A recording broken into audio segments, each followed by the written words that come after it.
ಆರ್ಜವ ಅಂದರೆ ಮನೋವಾಕ್ಕರ್ಮಸು ಐಕರೂಪ್ಯಂ.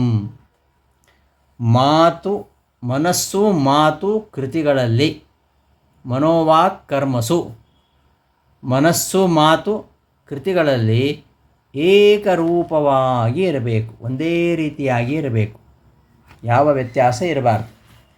ಮನಸ್ಸಲ್ಲಿ ಆಲೋಚನೆ ಮಾಡೋದೇ ಬೇರೆ, ಮತ್ತು ಬಾಯಲ್ಲಿ ಹೇಳೋದೇ ಬೇರೆ, ಮಾಡೋದು ಅದು ಇನ್ನೊಂದು ಬೇರೆ. ಇದಲ್ಲ, ಮನೋವಾಕ್ಕಾಯಗಳಲ್ಲಿ ಒಂದೇ ರೀತಿಯಾಗಿರುವಂಥದ್ದು. ಇದಕ್ಕೆ ಆರ್ಜವ ಅಂತ ಹೇಳ್ತಾರೆ.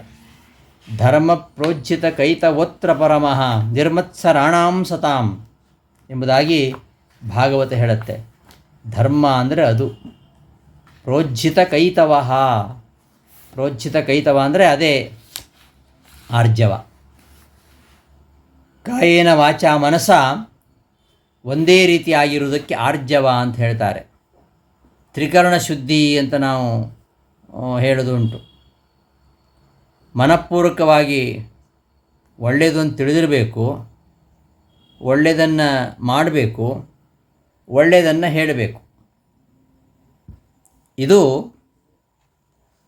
ಇದು ಪ್ರೋಜ್ಜಿತ ಕೈತವ. ಇದನ್ನು ಆರ್ಜವ ಅಂತ ಹೇಳ್ತಾರೆ. ಆದರೆ ಏನಂದರೆ ಇವತ್ತು ನಾವು ನೋಡ್ತೇವೆ, ಇನ್ನೊಬ್ಬರ ಹತ್ರ ಹೇಳೋದೇ ಬೇರೆ. ಸಾಮಾನ್ಯವಾಗಿ ಒಂದು ಸುಭಾಷಿತ ಇದೆ, ಪರೋಪದೇಶ ಸಮಯೇ ಜನಾ ಸರ್ವೇಪಿ ಪಂಡಿತಾ ಸ್ವಸ್ಯಾನುಷ್ಠಾನ ಸಮಯೇ ಮುನಯೋಪಿ ನ ಪಂಡಿತಾ ಅಂತ. ಇನ್ನೊಬ್ಬರಿಗೆ ಉಪದೇಶ ಮಾಡುವಾಗ ಎಲ್ಲರೂ ಪಂಡಿತರೇ. ವ್ಯಾಸಪೀಠದ ಮುಂದೆ ಕುಳಿತುಕೊಂಡು ಪ್ರವಚನವನ್ನು ಧಾರಾಳವಾಗಿ ಮಾಡ್ತಾರೆ, ದೊಡ್ಡ ದೊಡ್ಡ ಮಾತುಗಳನ್ನು ಆಡ್ತಾರೆ. ಆದರೆ ತನ್ನ ಜೀವನದಲ್ಲಿ ಆ ನಿಯಮಗಳನ್ನು ಪರಿಪಾಲಿಸಿದ್ದಾರಾ? ಇದು ಪ್ರಶ್ನಾರ್ಹವಾಗಿರತಕ್ಕಂತಹ ವಿಷಯ. ಎಲ್ಲರೂ ಸ್ವಾರ್ಥಿಗಳು, ಎಲ್ಲರೂ ತಮ್ಮ ಲಾಭವನ್ನು ನೋಡ್ತಾರೆ. ಸರ್ವಃ ಸ್ವಾರ್ಥಂ ಸಮೀಹತೆ. ಅದಕ್ಕೋಸ್ಕರವಾಗಿ ಮೋಸ ಮಾಡ್ತಾರೆ. ನಾವಿವತ್ತು ಬೇರೆ ಬೇರೆ ಕ್ಷೇತ್ರ ನೋಡ್ತೇವೆ, ಸಾಮಾಜಿಕವಾಗಿ, ರಾಜಕೀಯವಾಗಿ, ಸಾಹಿತ್ಯಿಕವಾಗಿ, ಇನ್ನು ವ್ಯಾಪಾರ ಕ್ಷೇತ್ರ ನೋಡ್ತೇವೆ, ಪ್ರತ್ಯಕ್ಷವಾಗಿ ನೋಡ್ತಾ ಇದ್ದೇವೆ. ಎಲ್ಲ ಕಡೆಯೂ ಮೋಸವೇ. ಈ ರುಜುತ್ವ ಇಲ್ಲವೇ ಇಲ್ಲ, ಎಲ್ಲಿಯೂ ಕೂಡ ಇಲ್ಲ. ವೈದ್ಯಕೀಯ ಕ್ಷೇತ್ರವೂ ಹಾಗೆ ಆಗಿದೆ.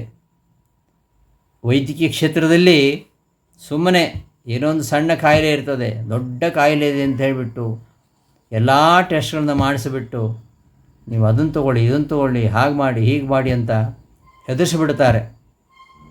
ದೊಡ್ಡ ದೊಡ್ಡ ಆಸ್ಪತ್ರೆಗಳಲ್ಲಿ ವೈದ್ಯರಿಗೆ ಟಾರ್ಗೆಟ್ ಕೊಟ್ಟಿರ್ತಾರೆ, ನೀವು ತಿಂಗಳ ಇಷ್ಟು ಆಪ್ರೇಷನ್ ಮಾಡಲೇಬೇಕು, ನೀವು ಇಷ್ಟು ಪೇಷಂಟ್ಗಳನ್ನ ನೋಡಲೇಬೇಕು, ನಮ್ಮ ಆಸ್ಪತ್ರೆ ಇರ್ತಕ್ಕಂಥ ಎಲ್ಲ ತರಿಸಿರ್ತಕ್ಕಂಥ ಮೆಟೀರಿಯಲ್ ಖರ್ಚಾಗಬೇಕು. ಅದಕ್ಕೋಸ್ಕರ ಇಲ್ಲ ಸಲ್ಲದ ರೋಗಗಳನ್ನು ಸೃಷ್ಟಿ ಮಾಡಿ ಹೆದರಿಸಿಬಿಡ್ತಾರೆ. ಇದು ಈ ನಡೀತಾ ಇದೆ. ಇದು ಕೊರೋನಾದಿಂದ ಈಚೆಗೆ ಬಹಳ ಜೋರಾಗಿ ನಡೀತಾ ಇದೆ. ಇದು 2020ನೇ ಇಸ್ವಿಯಿಂದ ಈ ಕಡೆಗೆ ತುಂಬ ನಡೀತಾ ಇದೆ. ಒಂದು ಸಣ್ಣ ಕಾಯಿಲೆ ತೋರಿಸ್ಲಿಕ್ಕೆ ಹೋದರೆ ಇಡೀ ಬಾಡಿ ಚೆಕಪ್ ಮಾಡಿಸೋಕ್ಕೆ ಹೇಳ್ತಾರೆ. ಎಲ್ಲೋ ಏನೋ ಒಂದು ಸಿಗ್ತದೆ, ಅದನ್ನು ದೊಡ್ಡದಾಗಿ ಮಾಡಿ ಭಾರಿ ಹಣವನ್ನು ಸೆಳೆಯತಕ್ಕಂತಹ ಪ್ರವೃತ್ತಿ ಇವತ್ತು ವೈದ್ಯಕೀಯ ಕ್ಷೇತ್ರದಲ್ಲಿ ನಡೀತಾ ಇದೆ. ಸುಮ್ಮನೆ ಕ್ಯಾನ್ಸರ್ ಇರೋದೇ ಇಲ್ಲ, ಯಾವುದೋ ಕಾಯಿಲೆ ಇರುವುದಿಲ್ಲ, ಕ್ಯಾನ್ಸರ್ ಅಂತ ಹೇಳಿಬಿಡ್ತಾರೆ. ಈ ಸರಿಯಾಗಿ ಪರೀಕ್ಷೆ ಮಾಡದೆ ಈ ರೀತಿ ನಡೀತಾ ಇರೋದನ್ನು ನಾವು ನೋಡ್ತಾ ಇದ್ದೀವಿ. ಇದು ಒಂಥರ ಎಲ್ಲವೂ ವ್ಯಾಪಾರೀಕರಣ ಎಲ್ಲ ಕ್ಷೇತ್ರಗಳಲ್ಲಿ ನಡೀತಾ ಇದೆ. ಇದು ರಾಜಕೀಯದಲ್ಲಿ, ಸಾಹಿತ್ಯ ಕ್ಷೇತ್ರದಲ್ಲಿ, ವ್ಯಾಪಾರದಲ್ಲಿ. ಆದರೆ ಧಾರ್ಮಿಕ ಕ್ಷೇತ್ರದಲ್ಲಿ ಇದು ಬಂದದ್ದು ಆಶ್ಚರ್ಯ. ಧಾರ್ಮಿಕ ಕ್ಷೇತ್ರದಲ್ಲಿ ಕೂಡ ಈ ವಂಚನೆ ಕ್ಷಯರೋಗದ ಹಾಗೆ ಹಬ್ಬಿಬಿಟ್ಟಿದೆ.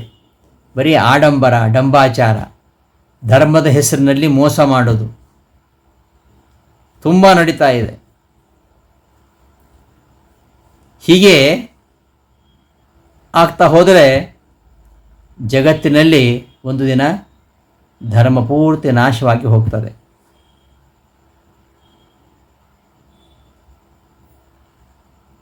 ಎಲ್ಲ ಕಡೆ ಸ್ವಾರ್ಥ, ಲೋಭ, ದುರಾಸೆ.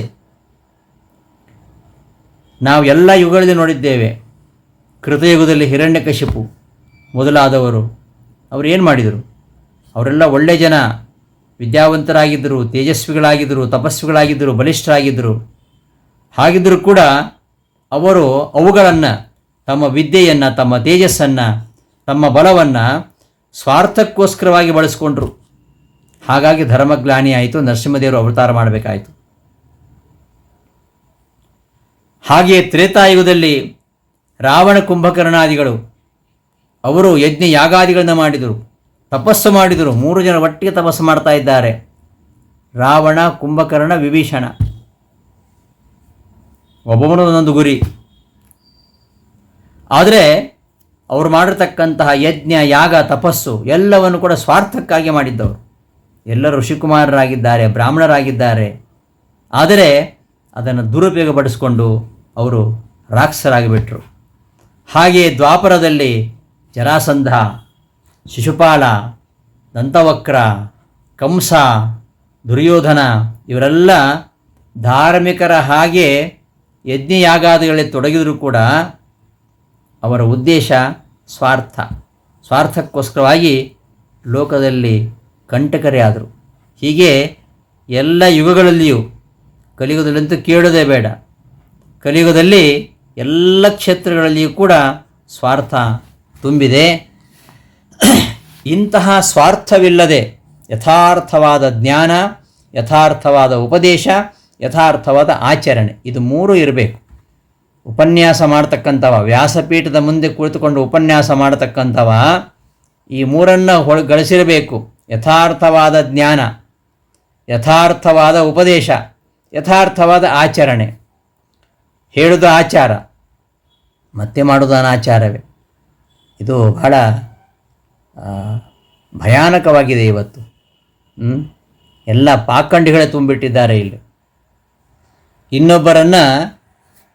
ಇನ್ನೊಬ್ಬರಿಗೆ ಉಪದೇಶ ಮಾಡ್ತಾರೆ, ಅವರು ಮಾತ್ರ ಯಾವ ಅನುಷ್ಠಾನ ಇರುವುದಿಲ್ಲ, ವಿದ್ಯೆ ಇರುವುದಿಲ್ಲ, ಪಂಡಿತರ ಹಾಗೆ ವರ್ತಿಸ್ತಾರೆ. ಒಳ್ಳೆಯವರಾಗಿರುವುದಿಲ್ಲ, ಒಳ್ಳೆಯವರಂತೆ ನಟಿಸ್ತಾರೆ. ಎಲ್ಲ ಕಡೆ ಡಾಂಬಿಕತನ ಕಾಣ್ತಾ ಇದೆ. ಹೀಗೆ ಯಥಾರ್ಥ ಜ್ಞಾನ, ಯಥಾರ್ಥ ಉಪದೇಶ, ಯಥಾರ್ಥ ಆಚರಣೆ, ಈ ಔಷಧಿ, 3 ಔಷಧಿ ಬೇಕಾಗಿದೆ ಇವತ್ತೆಲ್ಲರಿಗೂ. ಈ 3 ಔಷಧಿಗಳ ಮಿಶ್ರಣವನ್ನೇ ಭಾಗವತ ಹೇಳಿದ್ದು. ಧರ್ಮ ಪ್ರೋಜ್ಜಿತ ಕೈತವೋತ್ರ ಪರಮಃ ನಿರ್ಮತ್ಸರಾಣಾಂ ಸತಾಂ ವೇದ್ಯಂ ವಾಸ್ತವಮತ್ರ ವಸ್ತು ಶಿವದಂ ತಾಪತ್ರಯೋನ್ಮೂಲನಂ ಶ್ರೀಮದ್ಭಾಗವತೆ ಮಹಾಮುನಿಕೃತೆ ಕಿಂ ವಾ ಪರೈರೀಶ್ವರಃ ಸದ್ಯೋ ಹೃದಯ ಅವರುದ್ಧ್ಯತೆ ಅತ್ರ ಕೃತಿಭಿಃ ಶುಶ್ರೂಭಿಸ್ತತ್ಕ್ಷಣಾತ್. ಈ ಮೋಸ, ಕಪಟ, ವಂಚನೆ ಇವುಗಳಿಂದ ರಹಿತವಾಗಿರತಕ್ಕಂಥ ಶ್ರೇಷ್ಠವಾಗಿರತಕ್ಕಂತಹ ಧರ್ಮವನ್ನು ಭಾಗವತ ಉಪದೇಶ ಮಾಡ್ತಾ ಇದೆ. ನಮ್ಮಲ್ಲಿ ಬರೀ ಮಾತ್ಸರ್ಯ, ಮೋಸ, ಸ್ವಾರ್ಥ ಈ ದುರ್ಗುಣಗಳಿಂದ ರಹಿತರಾದಾಗ ಮಾತ್ರ ಅವ ಭಗವದ್ಭಕ್ತನಾಗಲಿಕ್ಕೆ ಸಾಧ್ಯ. ಇಂತಹ ಆರ್ಜವವನ್ನು ಭಾಗವತ ಧರ್ಮ ಅಂತ ಹೇಳುತ್ತೆ. ಭಾಗವತದಲ್ಲಿ 30 ಧರ್ಮಗಳ ಉಪದೇಶ ಇದೆ. 30 ಧರ್ಮಗಳನ್ನು ಭಾಗವತ ಉಪದೇಶ ಮಾಡುತ್ತೆ. ಅದರಲ್ಲಿ ಇದು ಕೂಡ ಒಂದು. ಈ ಆರ್ಜವ ಸರಿಯಾಗಿ ತಿಳಿದುಕೊಂಡು ಸರಿಯಾಗಿ ಹೇಳ್ತಾ ಸರಿಯಾದ್ದನ್ನೇ ಮಾಡೋದು. ನಾವು ಯಾವುದನ್ನು ಹೇಳ್ತೇವೆಯೋ ಅದನ್ನೇ ಮಾಡಬೇಕು. ಯಾವುದನ್ನು ತಿಳಿದುಕೊಂಡಿರ್ತೇವೆ, ಗೊತ್ತಿರ್ತದೆ, ತಿಳಿದಿರ್ತದೆ, ಆದರೂ ಮಾಡೋದಿಲ್ಲ. ಜಾನಾಮಿ ಧರ್ಮಂ ನಚಮೇ ಪ್ರವೃತ್ತಿ, ಇದು ದುರ್ಯೋಧನ ಪ್ರವೃತ್ತಿ. ಇದು ದುರ್ಯೋಧನ ಎಲ್ಲ ಗೊತ್ತಿದೆ, ಆದರೆ ಯಾವುದನ್ನು ಮಾಡೋದಿಲ್ಲ. ಹಾಗೆ ಇನ್ನೊಬ್ಬರಿಗೆ ಹೇಳಲಿಕ್ಕೆ ಮಾತ್ರ ಜ್ಞಾನ ಆಗಬಾರ್ದು, ಅದು ನಮ್ಮ ಅನುಷ್ಠಾನದಲ್ಲಿರಬೇಕು.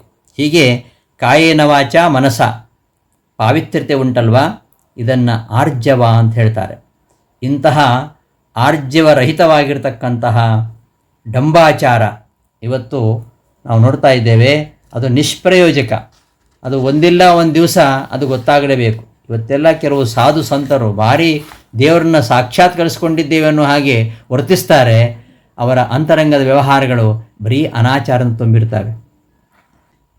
ಈ ಕಾಯೇನ ವಾಚ ಮನಸ ತ್ರಿಕರಣ ಶುದ್ಧಿಯನ್ನು ನಾವು ಗಳಿಸಬೇಕು ಅಂತಾದರೆ ಈ ನಿಷ್ಕಾಮ ಕರ್ಮವನ್ನು ಮಾಡಬೇಕು. ಮತ್ತು ಯಾವಾಗಲೂ ಸಜ್ಜನರ ಸಂಘದಲ್ಲಿರಬೇಕು. ಸಜ್ಜನರ ಸಂಘದಲ್ಲಿದ್ದರೆ ನಮಗೆ ಆಗ ಇಂತಹ ಈ ಡಂಬಾಚಾರ ಇದೆಲ್ಲ ಕಡಿಮೆ ಆಗತ್ತೆ. ನಾವು ಯಾವುದನ್ನು ತಿಳಿತೇವೆಯೋ ಅದನ್ನೇ ಮಾಡ್ತೇವೆ, ಅದನ್ನೇ ಹೇಳ್ತೇವೆ. ಹೀಗೆ ಕಾಯೇನ ವಾಚ ಮನಸ ಮೂರೂ ಒಂದೇ ರೀತಿಯಲ್ಲಿ ಇರುವಂಥದ್ದು. ಕರ್ಮಣ ಮನಸಾ ವಾಚ ಸರ್ವಾವಸ್ಥಾಸು ಸರ್ವದ. ನಾವು ಮಾಡುವ ಕರ್ಮ, ನಮ್ಮ ಮನಸ್ಸು, ನಮ್ಮ ಮಾತು ಎಲ್ಲ ಅವಸ್ಥೆಗಳಲ್ಲಿಯೂ ಒಂದೇ ರೀತಿಯಾಗಿದ್ದರೆ ಅದನ್ನು ಆರ್ಜವ ಅಂತ ಹೇಳ್ತಾರೆ. ಆರ್ಜವಂ ಮನೋವಾಕ್ ಕರ್ಮಸು ಐಕ್ಯರೂಪ್ಯಂ. ಮನಸ್ಸು ಮಾತು ಕೃತಿಗಳಲ್ಲಿ ಏಕರೂಪತೆ ಇರುವಂಥದ್ದು ಆರ್ಜವ.